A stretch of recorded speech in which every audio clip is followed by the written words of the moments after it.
ከጊዜ ሂደት የገባኝና ያስተዋልኩት አንድ ነገር ቢኖር የእድሜ ባለጠግነት አሊያም ደግሞ እርጅና አሊያም ደግሞ ሽምግልና ብለን የምንሰማቸው ቃላቶች ራሳቸውን የቻሉ ትልቅ ጥበብ እንደሆኑ ነው። እርጅና አሊያም ደግሞ የእድሜ ባለጠግነት ደግሞ በሃይማኖት ሲታገዝ አሊያም ደግሞ ሲመረኮዝ ደግሞ የባሰውን እምር ጥበብን በቅፉ ይይዛል። ይህንን ለምን አነሳሽ ካላችሁኝ ልቀጥልላችሁ ነው።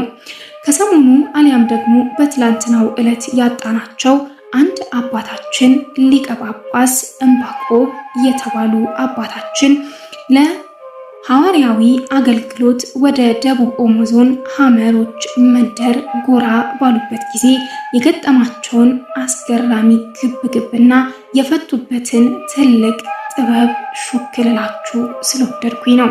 የተወደዳችሁና የተከበራችሁ የበመንገዴ ሚዲያ ተከታታዮቻችን በያላችሁበት እንደምን ቆይታችኋል?